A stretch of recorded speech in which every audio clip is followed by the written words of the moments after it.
আসসালামু আলাইকুম। আমরা ট্রাই করব এখন আজকে দুইয়ের পরিপূরকের একটা এক্সাম্পল দেখতে। গত ক্লাসে আমরা দেখছিলাম কিভাবে দুই পরিপূরক করতে হয়। এখানে একটা এক্সাম্পল আছে।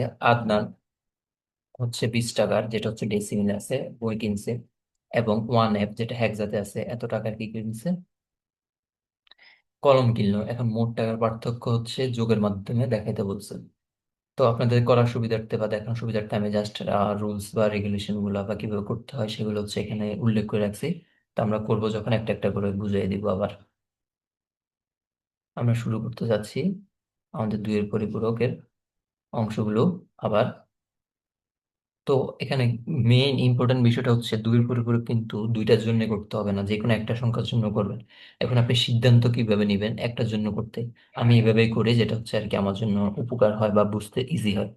দেখেন, এখানে দুইটা সংখ্যা আছে, একটা 20, একটা 1F, একটা ডেসিমেল আছে, একটা হেক্সাডেসিমেল আছে। তাহলে দুইয়ের পরিপূরক করবেন কার জন্য? একদম সুন্দরভাবে মনে রাখবেন, দুইয়ের পরিপূরক করবেন যে সংখ্যাটা ছোট তার জন্য। কিন্তু এখান থেকে তো বোঝা যাচ্ছে না যে কোনটা ছোট, তাই না? এখানে দেখেন, যদি দুইটাই একই সংখ্যা পদ্ধতি থাকতো তাহলে আপনি বিবেচনা করতে পারতেন যে কোনটা বড় কোনটা ছোট।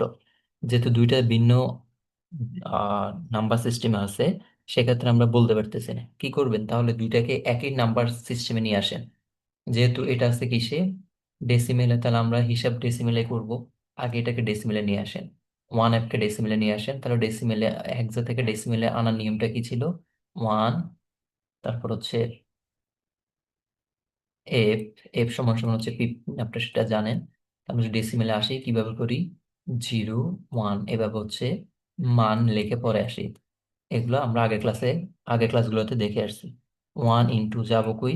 হেক্সা থেকে ডেসিমেলে, তাহলে হেক্সার বেস, এবং 1 যে লিখছি এখানে বেস পাওয়ার কত ছিল? 1, যোগ, আর এখানে অ্যাপ কত? অ্যাপ সমান সমান আমাদের এখানে 15, অ্যাপ সমান সমান আমাদের এখানে 15। আর আমাদের এখানে যে মানটা 15, এবং এটার সাথে কি করব? বেসটা আমরা গুণ দিব টু দি পাওয়ার 0। তাহলে আমরা যে মানটা পাবো ফাইনালি ওভারঅল, দেখেন, এখানে পাবো 16, আর এখানে 1, তাহলে 15। ওভারঅল আমরা যদি দুইটা একসাথে করি, ওভারঅল দুইটা একসাথে করে আমরা যেটা পাচ্ছি, তাহলে 31 আমরা পাচ্ছি। 1F সমান ডেসিমেলে। তাহলে দেখেন কে বড় এখানে। এখানে আমরা দুইটা সংখ্যা আছে, একটা 20 আর একটা 31। তাহলে বড়কে 31। তাহলে আমরা দুইয়ের পরিপূরক করবো ছোট যেটার জন্য, ছোট মানে 20-এর জন্য। তাহলে কিভাবে সাজাবেন দেখেন, আমি একটু ক্লিয়ার করে আবার সাজাচ্ছি। 31 আমরা পাইছি, এটা একটু মনে রাখেন। দেখেন, আমরা সাজাবো এভাবে: 31 ডেসিমেলে পাইছি, এবং 20 ডেসিমেলে ছিল আমাদের আগে। দুইটাকে একই সংখ্যা পদ্ধতিতে নিয়ে আসছি, আনার পর এখন সিদ্ধান্ত নিতে পারছি যে 20 ছোট, তাই 20-এর দুই পরিপূরক করবো। আরো সুন্দরভাবে সাজাবো এভাবে। বলছে যোগের মাধ্যমে পার্থক্য করতে, অথবা আপনি দুইয়ের পরিপূরক যখন দুইটার মাঝে করবেন, মাঝখানে অবশ্যই যোগ দিয়ে নেবেন আপনার বোঝার সুবিধার্থে। এবং পার্থক্য যেহেতু নির্ণয় করছে, অবশ্যই মাইনাস দিতে হবে। মাইনাস কার আগে দিবেন? যেটা ছোট তার আগে। তার মানে এরই দুইয়ের পরিপূরক করতে হবে। ওকে। তো দুইয়ের পরিপূরক যখন করবেন, এর দুইয়ের পরিপূরক করবেন, দ্যাট মিনস তিনটা রুলস এ ফলো করবে। আর চাই দুইয়ের পরিপূরক যার হবে না, তার শুধুমাত্র প্রথম রুলসটা ফলো করবেন। তার মানে কি? তার মানে আপনি কি করবেন এখানে, তাকে জাস্ট 8 বিটে রূপান্তর করবেন, আর কিছু করা লাগবে না। তো খেয়াল করেন, আমরা 31-এর বাইনারি বাইনারি করি। 31-এর বাইনারি করলে কত হয় আমরা এখানে দেখি। এখানে 15 বার যাবে, হাতে থাকবে 1, আবার যাবে 7 বার, হাতে থাকবে 1, আবার যাবে 3 বার, সরি, 3 বার, হাতে থাকবে 1, আবার যাবে 1 বার, হাতে থাকবে 1। তাহলে আমরা এখানে কি পাচ্ছি? 31 যেটা ছিল, 31-এর জন্য প্রথম রুলসটা অ্যাপ্লাই করে আমরা 8 বিট রেজিস্টার বানাচ্ছি। দেখেন, 1, 2, 3, 4, 5, পাঁচটা 1। 8 বিট বানাইতে হলে কি করতে হবে? আরো তিনটা শূন্য নিতে হবে। এগুলো আগের ক্লাসে দেখাইছি আপনাদেরকে। তাহলে আমরা তিনটা শূন্য নিলাম আর পাঁচটা 1। 8 বিট রেজিস্টার হয়ে গেছে আমাদের। এবার কি করতে হবে? -20 কে 20 বানাইতে হবে, তাই না? আমরা কিন্তু -20-এর বাইনারি জানি না, আমরা জানি শুধু কি 20 বাইনারি কিভাবে করতে হয়, বা পজিটিভ সংখ্যার বাইনারি কিভাবে করতে হয়। তাহলে আমরা পজিটিভ সংখ্যার আগে বাইনারিটা করি। তো তো এটা হচ্ছে 20-র বাইনারি করতেছে, কিন্তু খেয়াল করেন কিন্তু মাইনাসের না, আমাদের লাগবে মাইনাসেরটা। 20 যদি আমরা নিয়ে কাজ করি, আমরা ডেসিমেল থেকে বাইনারিতে যাব, তাহলে এখানে হবে 10 বার যাবে, হাতে থাকবে শূন্য। তারপর হচ্ছে আবার যাবে 5 বার, হাতে থাকবে শূন্য। আর এখানে থাকবে হচ্ছে 2 বার যাবে, হাতে থাকবে এক। 1 বার যাবে, হাতে থাকবে কিছু, কিছুই থাকবে না। তাহলে 8 বিট যদি সাজাই কিরকম হয়? 1 0 1 0 0, মানে 5টা, আরো 3টা লাগবে বিট 8 বিট বানাইতে। শূন্য, এক, একটা, দুইটা। আর সংখ্যা যেগুলো ছিল এখানে 101, আর লাস্টে দুইটা শূন্য। তাহলে 8 বিট রেজিস্টার করলেন, প্রথমটার কাজ শেষ। যেহেতু মাইনাস এটা আছে, আমি বারবার বলি যে যার আগে মাইনাস তারে 2-এর উপর প্রয়োগ করতে হয়। আর মাইনাস কোনটা করবো আমরা? যেটা ছোট হয় তাকেই মাইনাস করবো। তারপরে কি বলছে? শূন্যকে এক, এককে শূন্য, এভাবে লিখতে হয়। তাহলে দেখেন পরেরটাতে আসেন।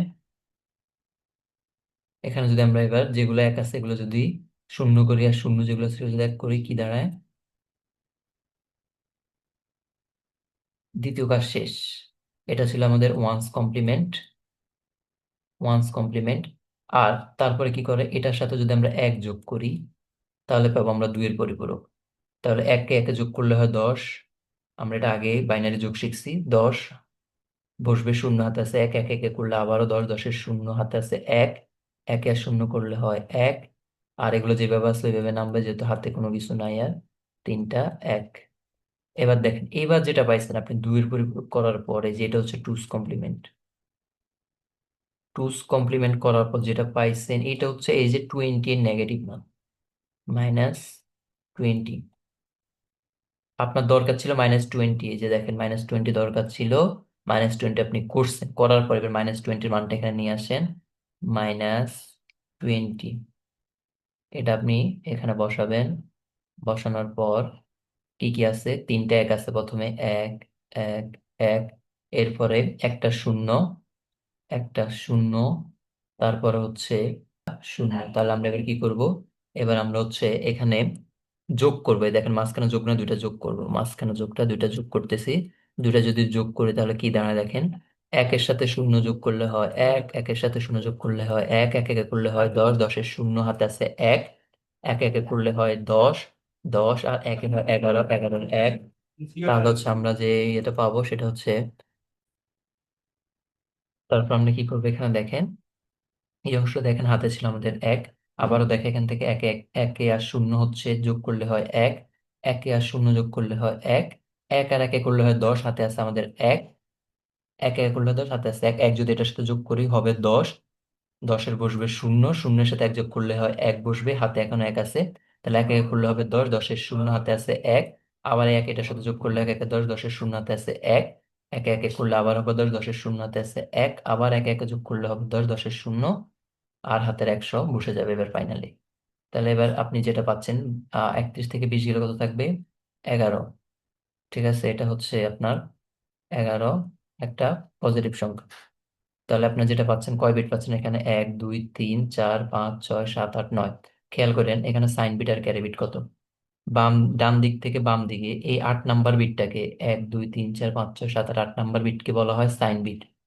আর 9 নাম্বার বিট যেটা অতিরিক্ত হিসেবে থাকে তাকে বলা হয় ক্যারি বিট। সাইন বিট যদি শূন্য হয় তাহলে উত্তর হয় সবসময় পজিটিভ, সাইন বিট যদি হয় ওয়ান উত্তর হয় সবসময় মাইনাস।